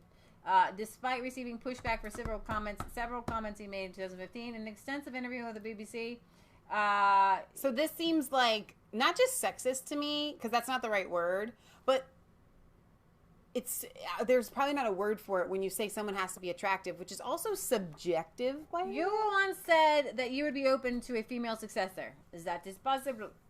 So, you also told one of my colleagues that the female must be attractive, otherwise it's not much use. He giggled. He says, yes, that is the one time. Can you see why that comment upset a lot of women? If a female Dalai Lama comes, then she should be more attractive. If female Dalai Lama makes ugly face, then people, I think, prefer not to see her that face. Oh, my goodness. Yes, a lot of women would say that's objectifying women, and it's about who you are on the inside. He says, yes, I think both. I'm going to see, because I don't think that's the video. I want to see him say that. That is hilarious. I'm not listening to Dalai Lama no more. No more Dalai Lama. But like I said, though, being attractive is subjective, because you see couples all the time and you kind of go like, I don't know how you found that person attractive, and they just love that person so much. And it's all about beauty is in the eye of the beholder, the person beholding said beauty, you know? And there are some people that like everybody finds attractive, and I go, huh? Like movie stars and stuff that people fawn over. Like somebody just said in the chat, women fawn over Putin. They do what? You don't fawn over that man. Now, I fawn over his personality because I think it's fantastic. But looks-wise, I ain't seeing it.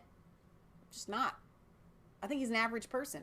You know, not anybody to fawn over. You're supposed to fawn over people that are above average. But his personality is, which is probably why I would say that the women fawn over him. Not because of his shirtless horse riding. You know what I'm saying? You feel me on that? The women watch and feel me because they all know when they're looking at Putin, he's, you know, and I think he's kind of a smaller person. He's a smaller dude. He's a small dude. There's nothing wrong with small people. Big personality. Rides a horse. No, this is what I once said that you there it is. Would be open to a female successor. That's also possible. You also told one of my colleagues that female must be attractive, otherwise it's not much use. Okay, yes. Can you see why that comment upset a lot of women? That's one thing. If female dilemma comes, and it should be more attractive. If female dilemma, then people, I think, prefer not to see that face. Yes, a lot of women would say that's objectifying women, and it's about who you are inside, isn't it? Yes, I think both. Okay. Both. Now, I think that when you are searching for a potential mate, that both are important. When you're searching for a Dalai Lama or any other regular position, it's what really only when you're searching for a face? mate. I know. Do the people listen to him because of his face? He looked like himself. He looks like the face he made before he made his face. So, I don't know. People just listen to you anyways. Wow. Oh my gosh. So, Britt Bozza says, Michelle, sexual stereotypes, equality adverts will now be acted out by the descendants of the PG tips chimps, politically, from the T adverts. All right. So, European countries should take these refugees and give them education and training. The aim is to return them to their own land with certain skills, he said. A limited number is okay, but the whole of Europe will eventually become Muslim or an African country. It's impossible. Receive them, immigrants, help them, educate them, but ultimately they should develop in their own country. Racist. I think Europe belongs to the Europeans. He's a racist. That Dalai Lama, that racist Dalai Lama. Wow. Europe belongs to the Europeans. In Sweden, the Sweden teachers get to pay more money to work in the no-go zones. Oh, we're the house. No, yours is right there next to you, actually. Oh, that's right. Now, And I really worked hard on my hair today. I'm hoping that this doesn't mess it up. I'm going to try and wear it. The Swedish government has passed a new measures to increase the pay for teachers working in the vulnerable areas. They also gave them the helmets to attract them to the areas often referred to as the no-to-go zones. The no-to-go zones. I really think that the helmets are what banned us from Facebook. Oh, yeah, we got banned off of Facebook, by the way. We're working on that. That's crazy. No, it can't be the helmets because somebody had said it was sexual. We were trying to do some sort of sexual thing to children or something. I don't know. Kids being pedophiled in the Sweden. We're working on it. Teachers working in the vulnerable areas will receive a monthly increase of about $1,000 a month. What? They're gonna get like $12,000. Well, I guess it's 10,000 Swedish krona. Yeah, okay, doubling the previous amount, which was about $500. 5,000. Oh, equal to $500. Yeah, okay. I just did math. I just cut it in half. Okay. Roger Haydad, the school's a spokesman for the Swedish Liberals, argued that the measures were important, saying, "We must once again increase the proportion of qualified teachers." And oh my gosh, I don't know where I'm going right now with my accent. I don't know, because that woman was an Indian. I think she was an Indian. The proportion of qualified teachers, we must attract the best teachers in these areas. A total of 111 teachers are said to benefit from the fund, which had previously been allocated a bunch of money. The new move will see the total amount to 42 million kronas, I guess, Swedish kronas. Some in the teaching profession, however, are not certain the new measures will attract qualified teachers to the no-go zones. No matter how much money you send, you ain't going there, Jack. Give me the helmet. Give me the sword. Some of the teaching profession, however, are not certain the new measures. Oh yeah, sorry. Let's see. This guy Mats Johnson told the principal at Grindtorpsskolan school in Alby, said he was not sure the extra money would do anything more than motivate the teachers who already get the extra money. Mm-hmm. So like, I'm really happy I'm getting a raise. Right. So in the Rinkeby, Stockholm suburb of Rinkeby, one school saw nearly half of the pupils unqualified to even enter high school, with local parents admitting they were looking to send their children to a school in other areas.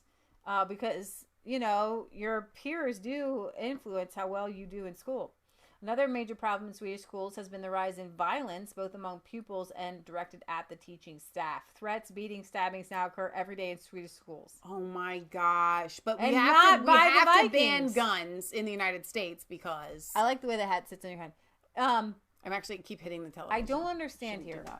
With the Vikings. With the raping and the pillaging. With the raping. With the sword. They were every day, I'm sure. There were rapings and killings and stabbings. But now, it's not the Vikings doing the threats and the beatings and the stabbings. We are peaceful. They are peaceful Vikings.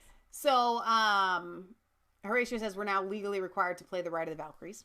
And also he says that the Dalai Lama is a nincompoop, wannabe fascist and can safely be ignored. Safely. Is a nincompoop. Oh my gosh. In North Korea, there was an all-out brawl. Are we gone from Sweden? Yeah, you can take my helmet off. I'm going to take mine off carefully. Trump's press secretary roughed up during a scuffle with North Korean guards.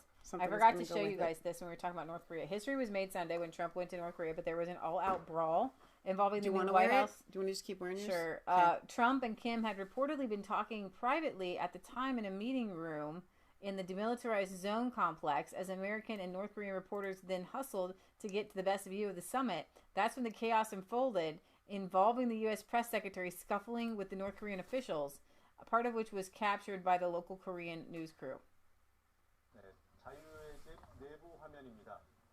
네, 카메라가 지금 이동하고 있고요. 정상이 간 곳을 향해서 카메라가 하고 있습니다. Whoa. 네, 카메라가 어디까지 들어갈 수 있을지 모르겠습니다만 카메라가 제 정상이 있는 곳을 향해서 이동하고 있는 장면입니다.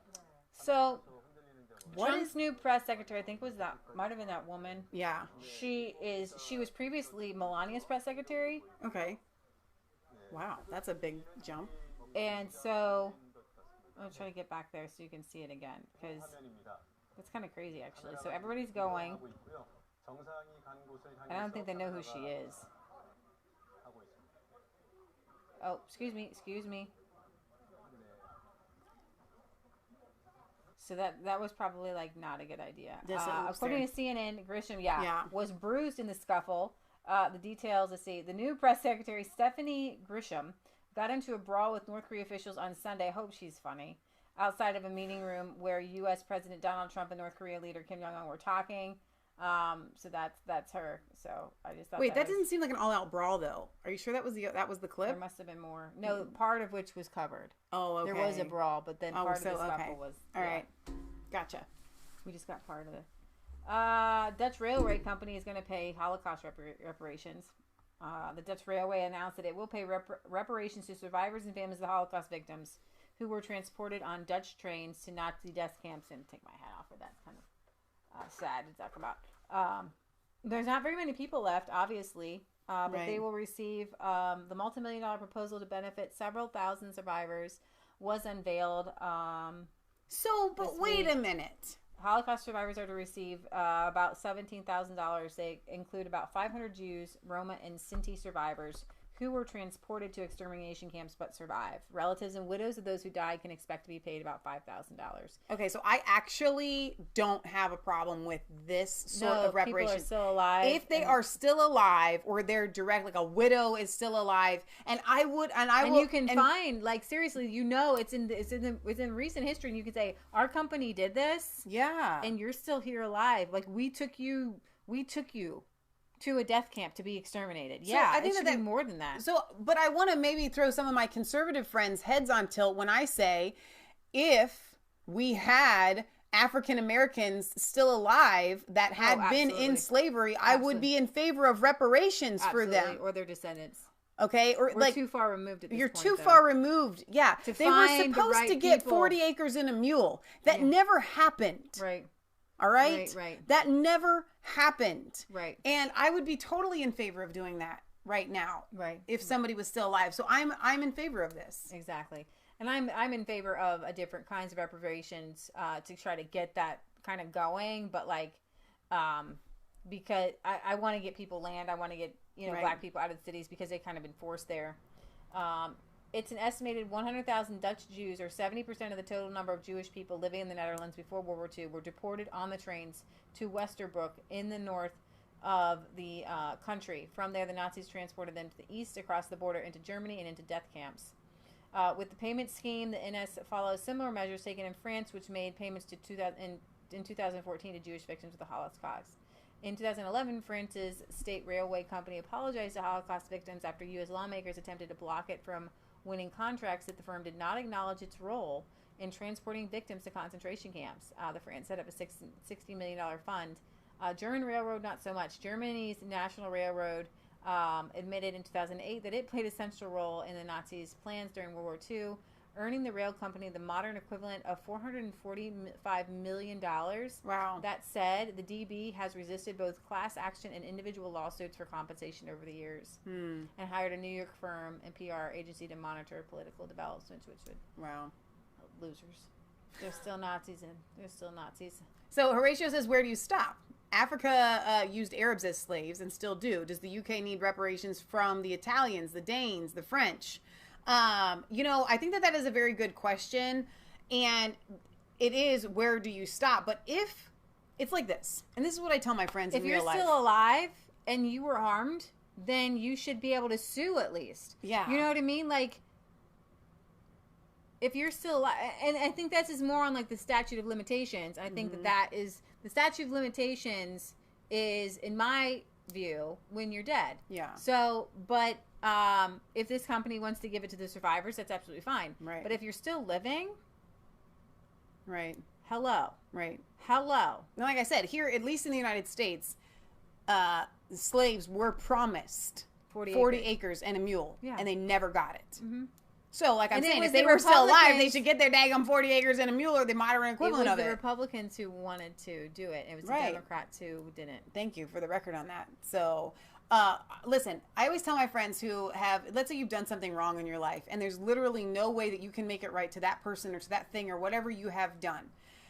As a Christian or as a moral person, I think that you do owe it to society and yourself inside to at least pay it forward somewhere else. Okay? So if this Dutch railway company didn't have anybody still alive, pay it forward. Do something else. Yeah. You know what I'm saying? Like, and as a nation, with what has happened here in the United States with slavery, I think we do try to pay it forward. We do try to make it better. I think Horatio makes a really good point. But I think that when it comes to war, I think there's a difference there than personal people in battles and war. Countries go to war all the time, and nobody really gets to pay very many. Nobody gets reparations for that, unfortunately. Right. But when there's a personal loss, when somebody literally takes your life from you, puts you on a right. And they make money off of it, and that's what was happening here with these railway companies. Yeah.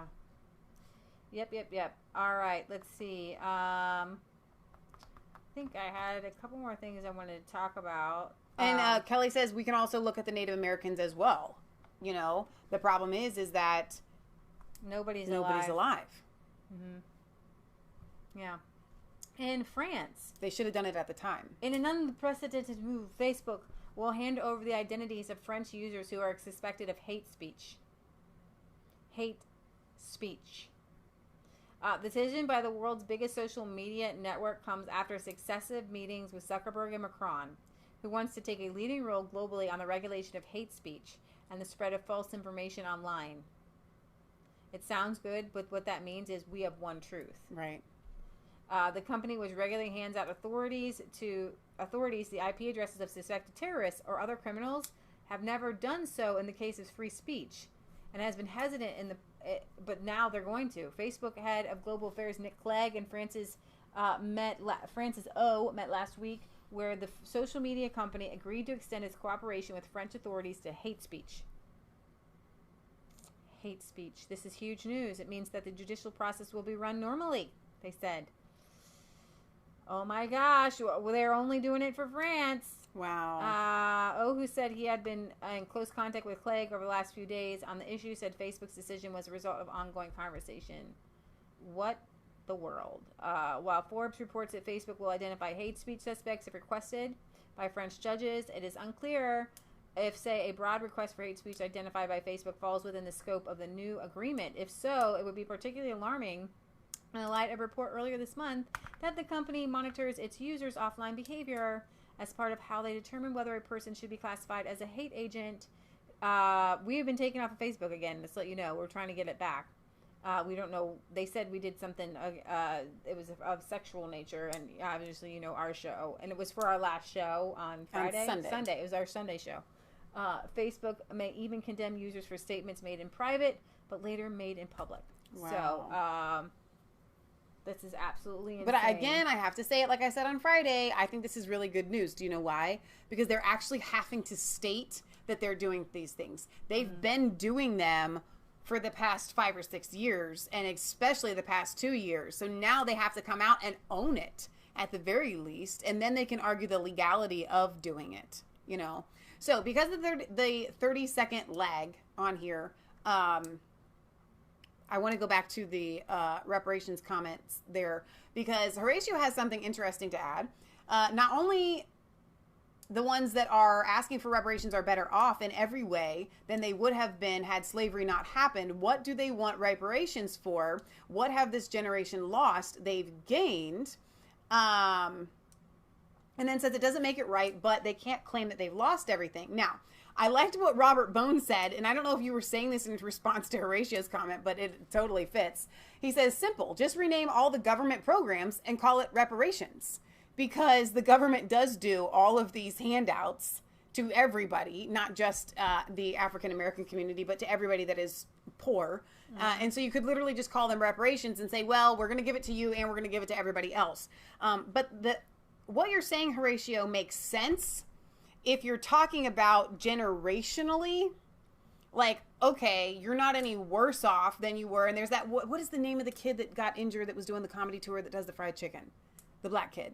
The one of the videos that made him the most famous was he's a black guy and he's like, I love fried chicken. I don't want to give up being here in America. I love it here. We have it way better off than we ever did.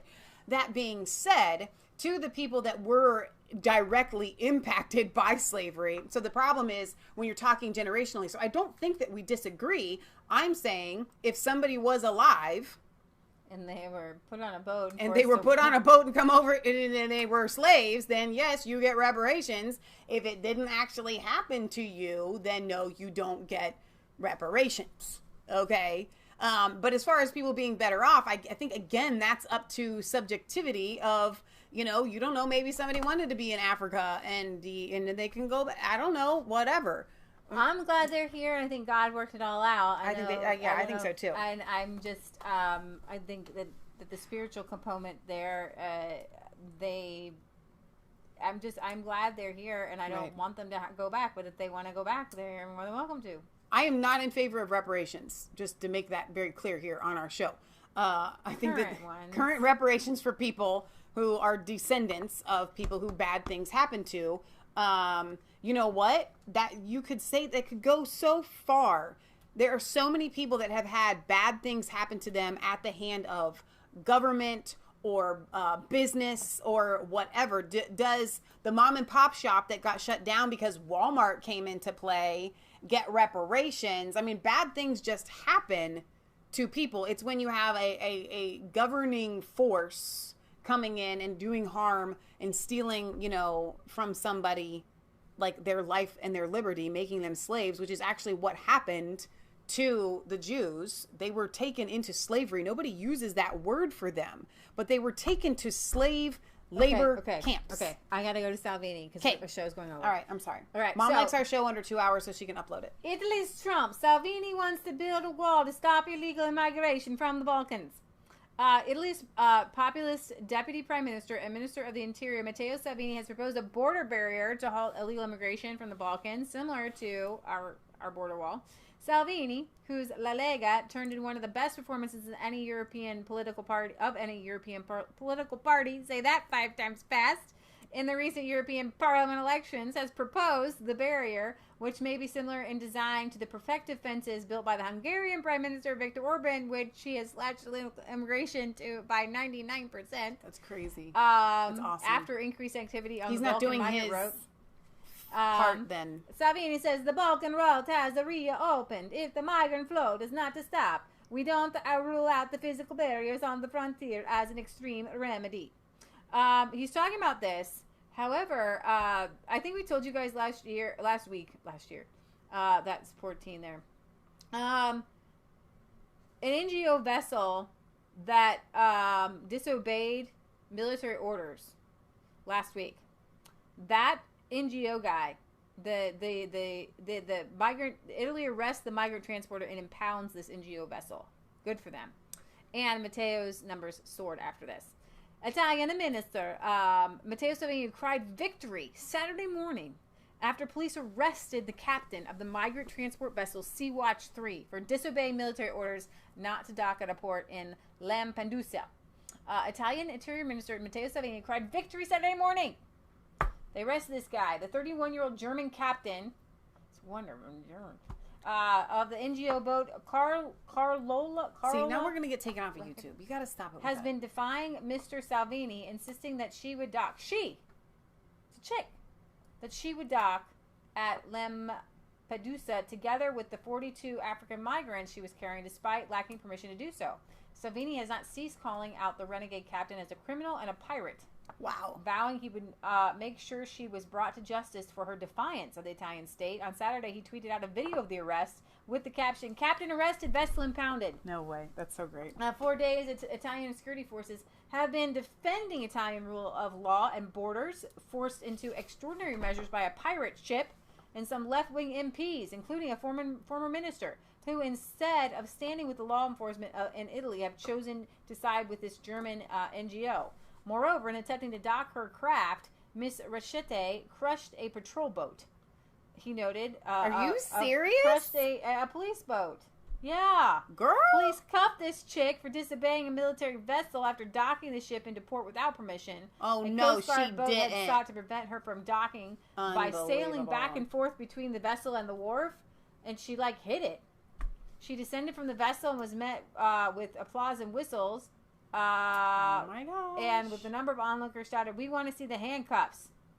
As pundits noted this week, in reality, Ms. Rachete was challenging not only the authority of Mr. Salvini, but also the president and the parliament of the Italian Republic. According to the analyst Giorgio Gandola, Ms. Rachete's interest in the 42 migrants aboard her vessel was marginal, while her true objective was creating an international incident by confronting Mr. Salvini and drawing attention for herself. So she was trying to do this. Yeah. Fascinating. Yeah. So, and I'm sure he got wind of that, which is why he's like, listen, if you're going to try to do this, then we're going to turn it on your head. But Salvini's popularity rose after that. Everybody's happy about what he did. His hardline approach to it, this Dutch, the German, migrant vessel's effort to storm an Italian port has done nothing but raise his as a Dutch vessel, a German captain, but raise his capital in the eyes of Italian people who elected him to curb illegal immigration. Rado Fonda, director of leading Italian market research, said that just 1 month after the European election, Mr. Salvini's Lega Party has risen by an impressive 3% among Italian voters. They're at 37% now. Matteo Salvini still has a pool of potential expansion, and having gone from 34 to over 37%, he could easily reach 40%.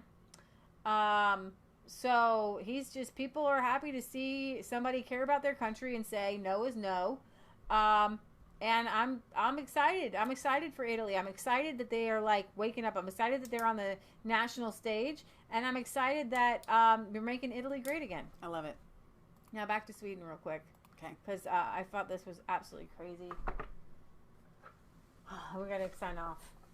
A 52-year-old Swedish man has been convicted for the hate comments posted on a social media group, despite the comments having been written by the other people. The hate comments were written by the Facebook group Stand for Sweden and contained material that was deemed to have broken Swedish law against threats or intimidation towards ethnic groups. The 52-year-old, who was the administrator of the group, was found guilty of breaking the BBS Act of 1998. Wow. There wasn't much internet back there, by the way. I know, we'd just gotten a computer. which held him liable for not deleting the comments made in the group, even though he hadn't made them himself. Wow. Should the case not be overturned by appeal in the Supreme Court, it would be the first conviction under the law. The 52-year-old denied having committed a crime, saying that he had not even seen the comments that were highlighted, and it was noted that the group was about 162,000 people and saw 3 million comments per year. What do you... So they put him in jail. Oh my gosh. It's right-wing populism and stuff like that. The man claimed that he had not opened the file, telling the court he did not open attachments from people he did not know and therefore had not seen the comments. After finding the 52-year-old guilty, he was, sentenced him to 60 days of daily fines for conditional sentence and required him to pay $4,347 for legal fees. Which is like $4,000. Yeah, but what about the sentence to 60 days of daily fines? Yeah, like, that's what crazy. how much is that? So, wow. I can't believe it. I can't believe it. He didn't even make the, I can't believe it. And here's the thing, like with big tech, they are under we have 230, which makes it so that Facebook is not liable for things posted. Right. But they've become a publisher. Right. So now if you take away their, they're going to be liable. They have to read all 50 million comments and they can be sued and go to jail and be fined. All of Facebook. Mostly just Mark Zuckerberg since he started it. Yeah. We should probably sign off our show so Mom gets our video under the 2-hour limit. There's so much more to talk about today, but we kind of went off on a few little tangents. So that's all right. That makes our show, and that's why you guys come here. We talked about North Korea, and I really just want to end with that. I mean, there's good news happening in the world today. And if you missed the start of our show, please go back and watch it, because that entrance by Nigel Farage to that was fun. Their thing, the Brexit rally for launching the general election, campaigning. I think is fantastic. It's Sunday. I don't have a song. Maia was asking for a song. She just said song. I don't know. I got nothing. Why does this happen? Isn't there a book over there? I just put one they're over not, there the other day. I did. You did? But then I might have moved it. Why? Because it didn't look good. No, the hymn book. Sunk. But we don't sing hymns very much, so why would you choose a hymn book? I don't know. Why you sing songs your entire life? And the problem is, here's the thing: we like to turn the camera around. I can play all the songs on the guitar, right? When I look at the things, the plans when we did the new studio was to put the camera up, and it was we were gonna have 2 cameras, one facing the other direction. I had these grandiose ideas, and then summer happened, and we didn't get a chance to. Don't let my heart grow cold. I don't know that one. Don't let my heart grow cold. I don't know it. I'm calling out. Light the fire again. Don't let the vision die. I'm calling out. Light the fire again. Lord, light the fire again. I need a guitar for this one. I forget that part. I am here to buy gold, refined in the fire, naked and poor, wretched and blind I come. I'll let you sing it because I can't remember it. I'm sorry. Clothe me so I won't be ashamed. That's a guitar song. You really have to play it with the guitar. It's the only one that came to my mind. I was thinking of all of our charismatic Pentecostal songs that we used to sing. That's a song that I can only play that with the guitar. So there you go. That's what you get. No. I think we've seen Let the River Flow a lot. I really like playing with my guitar. Honestly, it makes everything better. Okay. But I don't have room here. Like, it's even worse than upstairs. You want us to sing that one? Yeah. Good old Standby. My favorite song, my Plymouth anthem for Plymouth 2020, which is launching. We will be there in 1 year, Lord willing. Lord willing. A year from today, we will be there in Plymouth. And this is why do I love this for Plymouth? Because of Plymouth Rock. And there is a where it says here, I raise my Ebenezer. It's a rock. It's from the Old Testament. My rock. Okay. Come thou fount of every blessing, tune my heart to sing thy praise. Streams of mercy never ceasing, call for songs of loudest praise. Teach me some melodious song upon it, sung by flaming tongues above. Here's the mount I'm fixed upon it, mount of thy redeeming love. Here I raise my Ebenezer, hither by thy help I come. And I hope by thy good pleasure safely to arrive at home. Jesus saw me when a stranger, wandering from the fold of God. He to rescue me from danger interposed his precious blood. On that day when free from sinning, I shall see thy lovely face, clothed in the blood-washed linen. How I'll sing thy wondrous grace. Come, my Lord, no longer tarry, take my ransomed soul away. Send thine angels now to carry me to realms of endless days. Oh, to grace, how great a debtor daily I'm constrained to be. Let thy goodness like a fetter bind my wandering heart to thee. Prone to wander, Lord, I feel it, prone to leave the God I love. Here's my heart, Lord, take and seal it for thy courts above. Yeah. All right, I love that one. That one never, ever, ever gets old. Thank you, Maia, for putting resistancechicks.com link in the chat. Earlier, she had put the link to ITM Trading for Lynette Zhang. Oh, thanks. You're on the ball, Maia. Fantastic. Maia, I have gone through 2 bottles of hot sauce so far. I'm she thankful goes through and that grateful. hot sauce. That habanero sauce, that is something else. You're the hot sauce mama.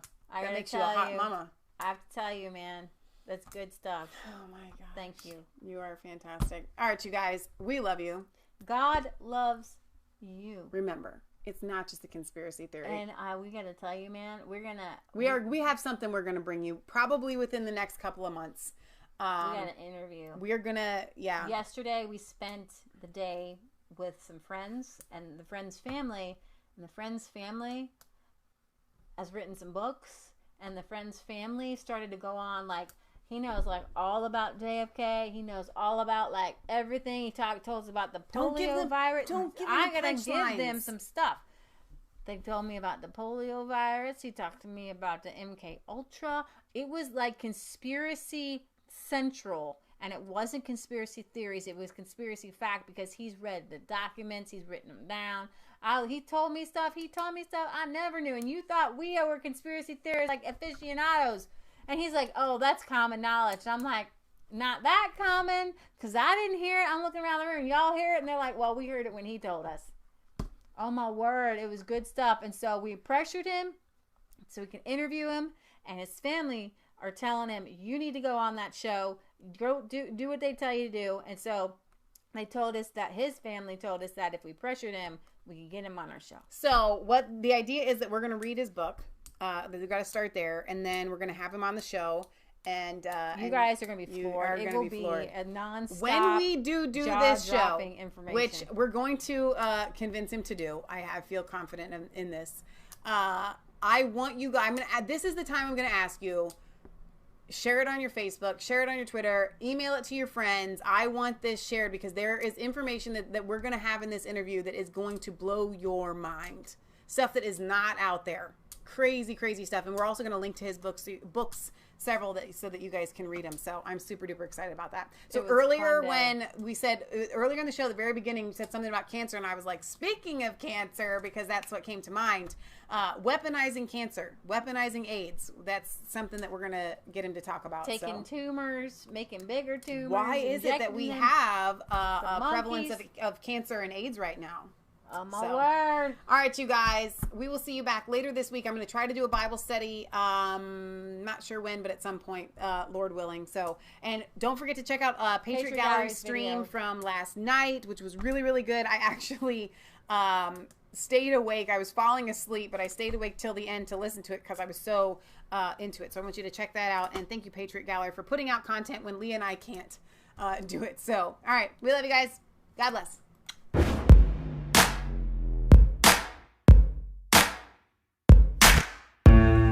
Was cold, all alone. No place for home every day. So afraid, but you call my name.